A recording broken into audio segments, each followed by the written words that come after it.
ஊடகவியலாளர் பிரஹீத் எக்னொலிகொட கடத்தப்பட்ட சம்பவம் தொடர்பில் முன்னாள் விடுதலை புலிகளுடைய உறுப்பினர் ஒருவர் நீதிமன்றத்தில் முன்னிலையாகி சாட்சியம் அளிச்சிருக்கிறார். இதற்கு பின்னணியில் 2009ஆம் ஆண்டு யுத்தம் மௌனிக்கப்பட்டு இவர்கள் இராணுவத்தில் சரணடைஞ்சா பிறகு என்னெல்லாம் நடந்திருக்குது என்று இன்றைக்கு பல தகவல்கள் வெளியாக இருக்குது. அதே போல இலங்கையினுடைய முன்னாள் சுகாதாரத்துறை அமைச்சர் கெஹலிய ரம்புக்வெல கைது செய்யப்பட்டிருக்கிறார். அது மட்டும் இல்லாம மாணவர்களுக்கு என்று சொல்லி ஒரு விசேட வட்டியில்லாத கடன் திட்டம் அறிமுகப்படுத்தப்பட்டு அதற்கான தகுதிகளும் இன்றைக்கு வெளியிடப்பட்டிருக்குது.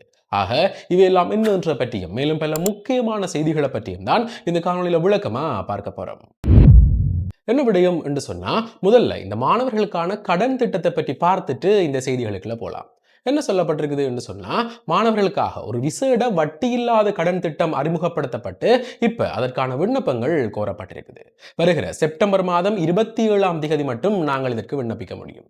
இருந்தாலும் இதற்கு யார் யார் விண்ணப்பிக்கலாம், என்னென்ன தகுதிகள் சொல்லப்பட்டிருக்குது என்று சொன்னா, கட்டாயமாக இதற்கு விண்ணப்பிக்கக்கூடிய ஒரு மாணவர் 2023ஆம் ஆண்டு அல்லது 24, 25 என்று சொல்லி இந்த 3 வருடங்கள்ல ஏதாவது ஒரு வருடத்துல அவர் காப்போத்தா உயர்தர பரீட்சைக்கு தோற்றின மாணவரா இருக்கணும். அது மட்டும் இல்லாம அந்த பரீட்சையில ஆக குறைஞ்சது 3 பாடங்கள்ல இவர் சாதாரண சித்தி எஸ்தர சித்தியை பெற்றிருக்கக்கூடிய மாணவரா இருக்கணும்.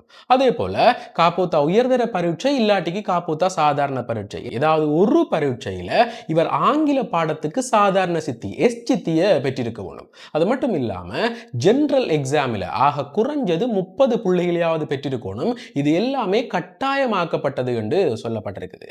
இவை அனைத்தும் இருந்து அந்த விண்ணப்பிக்கிற நபர் 25 வயதுக்கு உட்பட்ட நபராக இருந்தா இந்த வட்டி இல்லாத கடன் திட்டத்துக்கு விண்ணப்பிக்க முடியும். அதை வச்சுக்கொண்டு இலங்கையில தெரிவு செய்யப்பட்டிருக்கக்கூடிய 16 பல்கலைக்கழகங்கள்ல இவர் தன்னுடைய மேற்படிப்பை தொடர முடியும். இந்த விண்ணப்பங்கள் இப்ப கோரப்பட்டிருக்குது.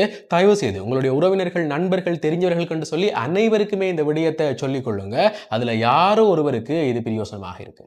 இப்படி இருக்கும்போதுதான் இன்றைக்கு இலங்கையினுடைய முன்னாள் சுகாதாரத்துறை அமைச்சர் கெஹலிய ரம்புக்வெல கைது செய்யப்பட்டிருக்கிறார். இவர் இதுதான் இப்ப முதல் தடவை கைது செய்யப்படுறதில்ல. இலங்கையில எப்படியெல்லாம் ஊழல்கள் செய்யலாமோ, எப்படியெல்லாம் கொள்ளையடிக்கலாமோ சகல வழக்குகள்லையுமே இந்த கெஹலிய ரம்புக்வெலனுடைய பெயர் இருக்குது. அப்படிதான் இன்றைக்கு 2 குற்றச்சாட்டுகளின் அடிப்படையில் இந்த கெஹலிய ரம்புக்வெல கைது செய்யப்பட்டிருக்கிறார்.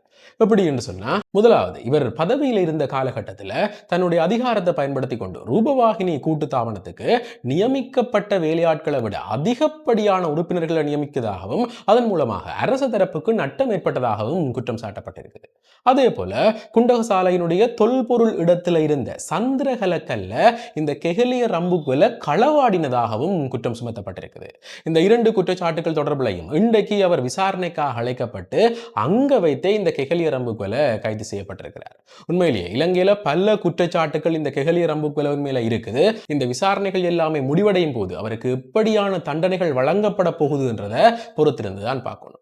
இப்படி இருக்கும்போதுதான் ஊடகவியலாளர் பிரஹீத் எக்னொலிகொட கடத்தப்பட்ட சம்பவம் தொடர்பில் முன்னாள் விடுதலை புலி உறுப்பினர் ஒருவர் அளித்த வாக்குமூலத்தை லங்கா நியூஸ் இணையதளம் இன்றைக்கு வெளியிட்டிருக்குது.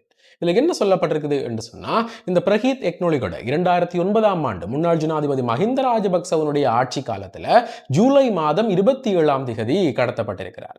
இந்த வழக்கு விசாரணைகள் இப்ப கோமாகம உயர் நீதிமன்றத்தில் இடம்பெற்றுக் கொண்டிருக்குது. இதுல 7 இராணுவ புலனாய்வு அதிகாரிகள் தான் குற்றம் சாட்டப்பட்டிருக்கிறார்கள்.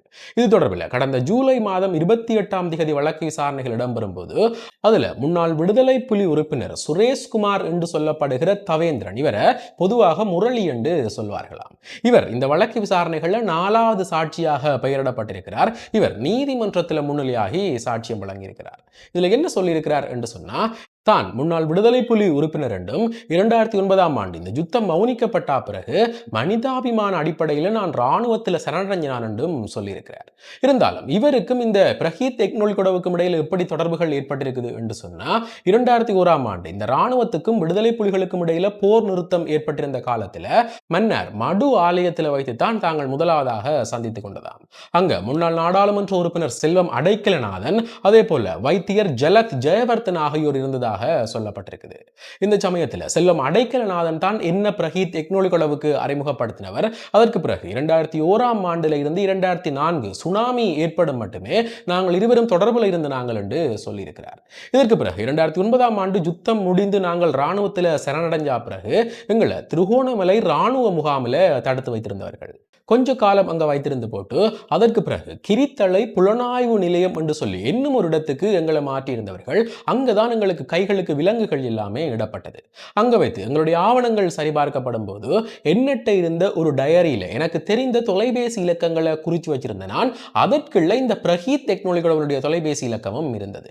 அதை பார்த்துட்டு இதை யார் என்று கேட்கும்போது நான் ஊடகவியலாளர் பிரஹீத் டெக்னாலஜிகோட என்று சொன்னதும் அதற்கு பிறகு ஒரு தொலைபேசியை ஸ்பீக்கர் முறையில் போட்டுட்டு அதுல இருந்த சகல தொலைபேசி இலக்கங்களுக்குமே அழைப்படுத்தி பேசுமாறு ராணுவ புலனாய்வு பிரிவினர் கட்டாயப்படுத்தினதாகவும் சொல்லியிருக்கிறார். அது மட்டுமில்லாம அங்க நடந்த பல்வேறு விஷயங்களையும் சொல்லி அதே போல இந்த பிரஹீத் டெக்னாலஜிகோடவை யார் விசாரிச்சது, யார் தொலைபேசிகளில் அழைப்படுக்க சொன்னது என்று சொல்லி சகல அதிகாரிகளையும் நீதிமன்றத்தில் வைத்தும் அடையாளம் காட்டியிருக்கிறார். எப்படி என்று சொன்னா அந்த குற்றம் சாட்டப்பட்ட அதிகாரிகள்ல 2 பேர், அதாவது சம்மி குமார ரத்தினம், பிரபோத ஸ்ரீ குணவர்த்தன என்று சொல்லி இந்த 2 அதிகாரிகளையும் நீதிமன்றத்தில் வைத்து அடையாளம் காட்டினதாகவும் அதற்கு பிறகு இவர் 2010ஆம் ஆண்டு தனக்கும் இந்த பிரஹீத் டெக்னாலஜிகோடவுக்கும் இடையில் இடம்பெற்ற இந்த உரையாடல்களை பற்றி பேச முற்படும் போது உடனடியாக பாதுகாப்பு தரப்பு வழக்கறிஞரால் அது ஆட்சேபனைக்கு உட்படுத்தப்பட்டதாகவும் சொல்லப்பட்டிருக்குது. இந்த 2010ஆம் ஆண்டு பிரஹீத் டெக்னாலஜிகோட கடத்தப்பட்டு காணாமல் ஆக்கப்பட்டது வேற ஒரு வழக்கு விசாரணை. அந்த வழக்கு விசாரணை இப்ப கொழும்பு உயர் நீதிமன்றத்தில் இடம்பெற்றுக் கொண்டிருக்குது. அதால அது தொடர்பான சம்பவங்களை நாங்கள் இந்த நீதிமன்றத்தில் வைத்து வெளியிட முடியாது என்று சொல்லி இந்த பாதுகாப்பு வழக்கறிஞர் ஒரு ஆட்சேபனையை தெரிவித்ததாகவும் இதால அடுத்த கட்ட சாட்சியம் வழங்குகிற நடவடிக்கை வருகிற செப்டம்பர் மாதம் 30ஆம் தேதிக்கு ஒத்திவைக்கப்பட்டதாகவும் சொல்லப்பட்டிருக்குது. உண்மையிலேயே இந்த பிரஹீத் டெக்னாலஜிகோட வழக்கு விசாரணை என்றது ஜனாதிபதி அனுரகுமார திசாநாயக்காவால பாராளுமன்றத்தில் வைத்து மிக கூடிய விரைவில் தீர்க்கப்படும் என்று சொல்லப்பட்டிருக்குது. அது தொடர்பில் மிக விரைவான விசாரணைகளும் இடம்பெற்றுக் கொண்டிருக்குது. உண்மையிலேயே அதற்கு பின்னணியில் முன்னாள் ஜனாதிபதி மேல நேரடியான ஒரு குற்றச்சாட்டம் இருக்குது. யார் யாரெல்லாம் சிக்க போகிறார்கள், என்ன நடக்க போகுது என்றதை பொறுத்திருந்துதான் பார்க்கணும். இப்படி இருக்கும்போதுதான் அண்மையில் இந்த பளை பகுதியில் ஒரு விடுதலை புலிகளினுடைய முகாம் இருக்கிறதாக ஒரு பகிரங்கமான குற்றச்சாட்டு சுமத்தப்பட்டிருந்தது. இதை குற்றம் சுமத்தினவர் ஒரு மனித உரிமை ஆணைக்குழுவினுடைய பணிப்பாளர் என்று சொல்லப்பட்டிருந்தது. ஆனால் அவர் ஒரு அரச நிறுவனத்தினுடைய பணிப்பாளர் கிடையாது, ஒரு சாதாரணமாக பதிவு செய்யப்பட்ட நிறுவனம். சொல்லப்போனால் அப்படி ஒரு நிறுவனம் இருக்கிறத இப்ப வரைக்கும் நாங்கள் கேள்விப்படையில. அந்த நிறுவனத்தினுடைய பணிப்பாளர் என்று சொல்லி அடையாளப்படுத்துகிற ஒரு நபர் பளை பகுதியில் 26 ஏக்கருக்கு மேற்பட்ட இடத்துல விடுதலை புலிகள் பயிற்சி முகாம் இருக்கிறதாகவும் புலனாய்வாளர்கள் தனக்கு தகவல் வழங்கினதாகவும் சொல்லியிருந்தவர். இது தொடர்பில் இன்றைக்கு இலங்கையினுடைய போலீஸ் மா அதிபர் ஒரு அறிவித்தல் விட்டிருக்கிறார். இதுல என்ன சொல்லியிருக்கிறார் என்று சொன்னா, இந்த பளை பகுதியும் விடுதலை புலிகள் பயிற்சி முகாமும் என்று வெளியாகிற தகவல்கள் எல்லாமே முழுக்க முழுக்க பொய்யானது, அது வேணுமென்றே பரப்பப்படுற வதந்திகள். அங்க அந்த பளை பகுதியில் 26 ஏக்கர் நிலப்பரப்புல கற்றாழை சாகுபடி செய்யப்படுது. அதே போல அதே இடத்துல 3 மாடி கட்டடம் அமைச்சு ஒரு வெளிநாட்டு தொழிலதிபரால இந்த தையல் வேலைகள் இடம்பெற்றுக் கொண்டு வருது. அதற்கான ஆதாரங்கள் தான் அங்க இருக்குது. நேரடியாக ராணுவத்தினர் போய் அங்க விசாரணைகளில் ஈடுபட்டிருக்கிறார்கள். அங்க இந்த பயிற்சி முகாம் இடம்பெறது அல்லது விடுதலை புலிகளுடைய மீளுருவாக்கம் நடைபெறது என்று சொல்றது எல்லாமே முழுக்க முழுக்க பொய்யான தகவல்கள். இது தொடர்பில் அந்த தகவலை வெளியிட்டிருக்கக்கூடிய அந்த மனித உரிமை திணைக்களத்தினுடைய பணிப்பாளர் இப்ப இலங்கையினுடைய குற்றப்புலனாய்வு திணைக்களத்தை விசாரணைக்காக அழைக்கப்பட்டிருக்கிறதாகவும் அவர் தனக்கு எப்படி இந்த தகவல் வந்தது என்று சொல்லி சகல விடயங்களையுமே வெளிப்படுத்தணும் என்றும் சொல்லப்பட்டிருக்குது. உண்மையிலேயே வேணுமென்று இந்த இனங்களுக்கு இடையில மதங்களுக்கு இடையில பிளவுகளை உட்படுத்துற பல விடயங்கள் இப்ப ஆரம்பிக்கப்பட்டிருக்குது. தயவு செய்து இந்த விடயத்தில் மிக மிக அவதானமாக இருக்குமாறு கேட்டுக்கொள்ளப்பட்டிருக்குது. ஆக இந்த விடயங்கள் தொடர்பில் மிக முக்கியமாக இப்ப இலங்கையில இடம்பெறுகிற இந்த கைதுகளை பற்றி உங்களுடைய கருத்துக்கள் என்ன, நீங்கள் என்ன நினைக்கிறீர்கள் என்றதை மறக்காம கமெண்ட்ஸ்ல சொல்லுங்க. இதே போல மேலும் ஒரு முக்கியமான பிரயோசனமான தகவலோட இன்னும் ஒரு காணொளியில் சந்திக்கிறேன். நன்றி.